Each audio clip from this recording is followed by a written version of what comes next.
नमस्कार। मेरा नाम भाऊ तोरसेकर। आप देख रहे हैं प्रतिवाद। दोस्तों, बिहार विधानसभा का चुनाव अब शुरू हो गया। और शुरू हो गया मैं इसलिए बोल रहा हूं कि दो दौर में जो चुनाव होना है, उसके पहले दौर में शायद 122 या 121, यानी आधी सीटों के लिए जो पर्चे भरने थे, उसकी अंतिम तारीख हो गई है। मतलब साफ है कि उस सीटों के लिए अब नया नामांकन कोई नहीं कर सकता। हाँ, उसकी छटनी वगैरह होगी और उसके बाद 2 दिन विड्रॉल के लिए दे दिए जाएंगे। और उसके बाद जो बचेंगे वो चुनाव लड़ेंगे, जो जिसी पार्टी के हो, निर्दलीय हो, जो कुछ हो। वैसे ही 17 तारीख मेरा ख्याल है, और 4-5 दिन में, 6 दिन में दूसरे दौर का जो वोटिंग है, उसके लिए भी नामांकन की अंतिम तारीख हो जाएगी। उसके बाद कोई नया नामांकन आधी सीटों के लिए बची है, उसके लिए कोई नहीं कर सकता।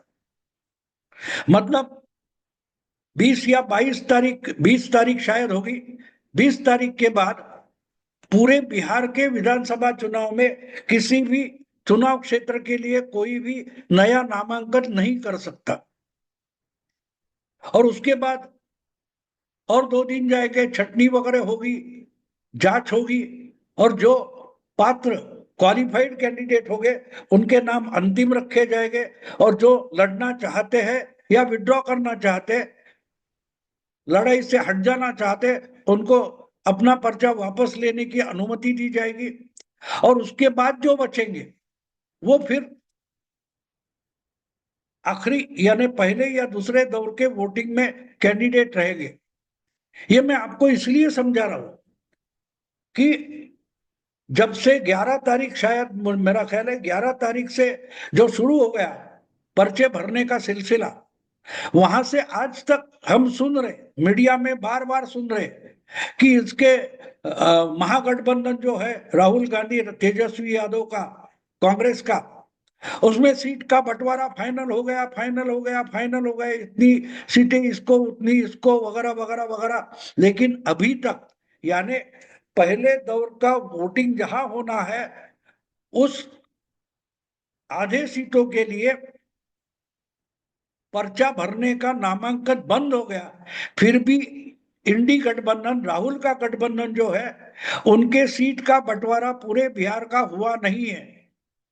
हाँ, जो दूसरा गठबंधन है, जो सत्ता में बैठा है, जिसको एनडीए, राष्ट्रीय लोकतांत्रिक गठबंधन बोला जाता है, उसका सीट का बंटवारा हो चुका है।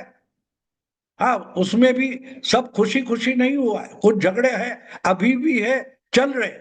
लेकिन पार्टियों के तौर पर एनडीए में जितनी पार्टियां हैं, उनको मालूम है कि उनको कौन सी सीटें लड़नी है, वो खुश हो या नाखुश हो। लेकिन उससे और कुछ होने वाला नहीं है। तो यही सीट पर आपको लड़ना पड़ेगा, ये तय हो चुका है। यानी सीट का बंटवारा एनडीए में पूरा हो गया है, पहले दौर की वोटिंग हो या दूसरे दौर की वोटिंग। लेकिन पहले दौर का नामांकन बंद होने के बावजूद अभी तक जो अ, बिहार चुनाव के लिए इंडी गठबंधन यानी राहुल तेजस्वी गठबंधन जो है, उनके सीट का बंटवारा नहीं हुआ है। वह बड़ा बिखराव है, झगड़े चल रहे, मारपीट चल रही है, हाथापाई चल रही है।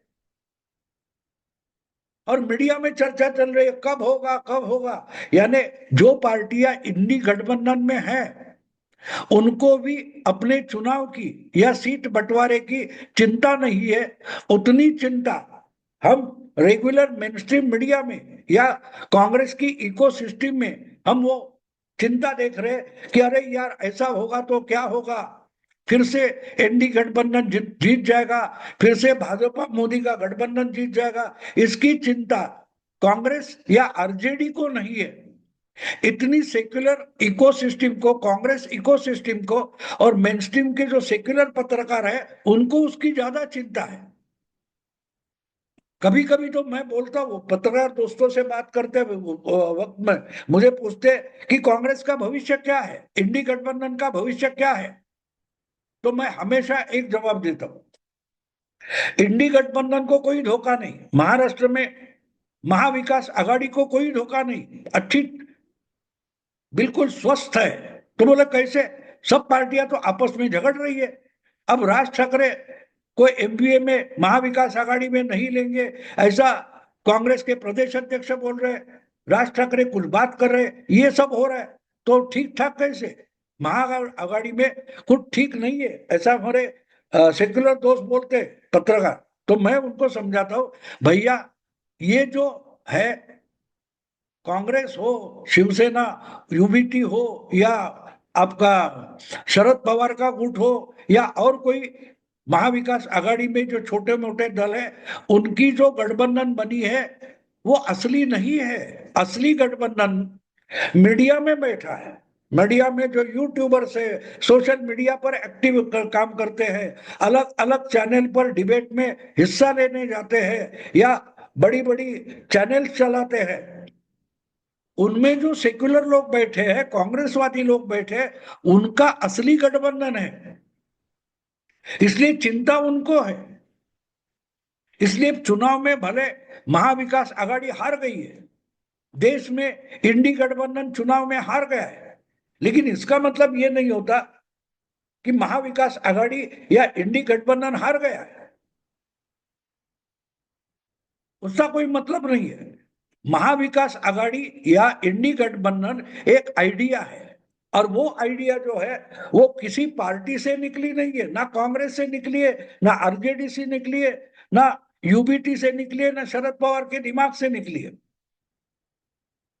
इंडी गठबंधन ये आइडिया बेसिकली मीडिया में बैठे हुए, अलग अलग विश्वविद्यालयों में बैठे हुए जो सेक्युलर विद्वान है, पत्रकार संपादक है, उनके दिमाग से निकली हुई आइडिया है।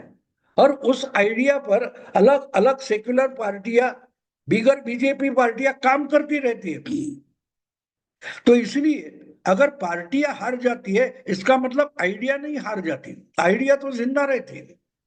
अब देखिए, सीपीएम नाम की एक पार्टी है, communist party of India Marxist, या communist party of India CPI, इन्होंने लगातार 35 साल पश्चिम बंगाल में सरकार चलाई, लेफ्ट फंड बनाकर पार्टी चलाई, सरकार चलाई, बंगाल चलाया। आज उनका नामो निशान वेस्ट बंगाल में बचा नहीं है।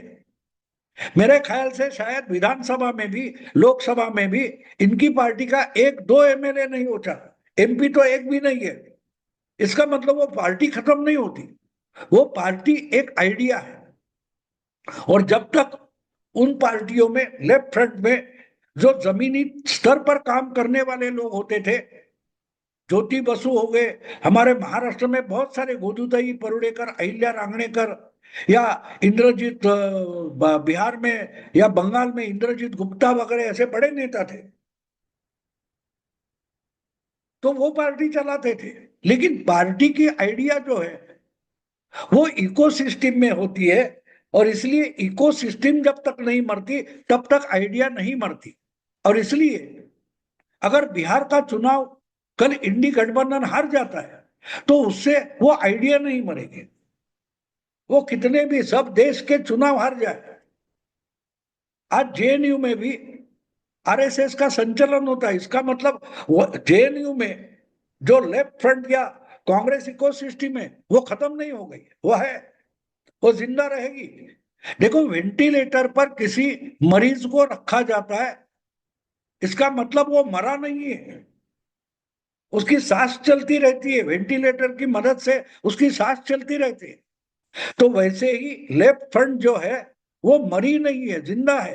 केरल में तो उनका सरकार है, भले त्रिपुरा या बंगाल से उनका नामो निशान मिट गया है। बिहार में कहीं एक कोने में सीमांत प्रदेश इसको बोला जाता है, बंगाल से सटा हुआ प्रदेश, उसमें 15-20 उनके एमएलए चुनकर आज भी आते हैं। तो लेफ्ट फ्रंट अगर मरी नहीं है तो इंडी अलायंस भी मरेगी नहीं। सीट का बंटवारा तो छोटी बात है, उसके बाद चुनाव में बुरी तरह से हार होगी, वो भी बिल्कुल छोटी बात है, क्योंकि आइडिया मरती नहीं है। आइडिया मरती नहीं। आज भी महाराष्ट्र में पिछले विधानसभा चुनाव में हम देखेंगे तो बुरी बुरी तरह से इंडी अलायंस हार गई, महाविकास आघाड़ी हार गई। ये तीनों पार्टियां जो थी इंडी अलायंस में, वो तीनों मिलकर 50 का आंकड़ा भी नहीं पार कर पाई 228 में। इसका मतलब इंडी अलायंस मर गई? बिल्कुल नहीं, आज भी जिंदा है। और राज ठाकरे भी उसमें सहयोग करना चाहते, इसका मतलब वो जिंदा है। चुनाव हारने से कोई आइडिया नहीं मरती, और पूरी तरह से चुनाव हार जाए फिर भी जिनके दिमाग से इसकी उपज होती है, वो दिमाग जब तक जिंदा है वो आइडिया जिंदा रहती है।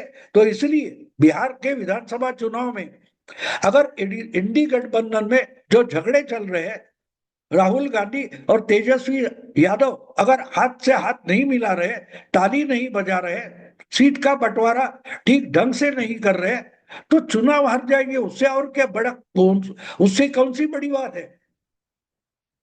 चुनाव हारने से पार्टियां नहीं हारती, ना पार्टियां खत्म हो जाती है। शायद वो पर रिवाइव हो सकती है, फिर से जिंदा हो सकती है। उनको कोई अच्छा नेता मिल जाए, जमीनी नेता मिल जाए, तो पार्टी जिंदा होती है। तो इसलिए मीडिया में बैठे जो बुद्धू लोग हैं, उनको चिंता है कि अरे नामांकन की तारीख तो निकल गई, अब बचा है आधी सीटें, उधर भी नामांकन की तारीख नजदीक आ रही है, लेकिन फिर भी इंडी अलायंस में ना राहुल तेजस्वी मिल रहे, ना सीटों का बंटवारा कर रहे। तो क्या होगा इंडिया अलायंस का? क्या इंडिया अलायंस बिहार में खत्म हो जाएगी? क्योंकि लगातार पांचवा चुनाव वो हारने जा रहे हैं, लेकिन चुनाव हारने से आइडिया नहीं हारते। तो इनके दिमाग में जो एक कीड़ा है कि इंडी अलायंस का सीट का बंटवारा कब होगा, और ये आज की बात नहीं, कम से कम 1.5-2 महीने से अलग अलग मीडिया में, सोशल मीडिया में बैठे हुए जो इकोसिस्टम के लोग हैं, यूट्यूबर्स हो या बड़े पत्रकार संपादक हो, उनको जो चिंता थी कि सीट का बंटवारा कब होगा, तो उसकी तारीख मैं दे रहा हूं। मैं इनकी तारीख दे रहा हूं। 23 अक्टूबर को इंडी अलायंस का फाइनल सीट बंटवारा हमारे सामने आ जाएगा कि भाई कौन सी पार्टी कितनी सीटें लड़ा रही है।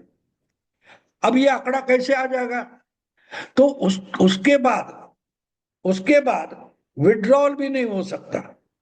जो पर्चे बचेंगे, जिन्होंने पर्चे भरे हैं, जिनके पास अपनी अपनी पार्टी के चुनाव चिन्ह का अधिकार पत्र है और जो सबमिट किया है, तो हर चुनाव क्षेत्र में किसी भी पार्टी का एक कैंडिडेट होगा, वो कांग्रेस का होगा या आरजेडी का होगा, जितने है।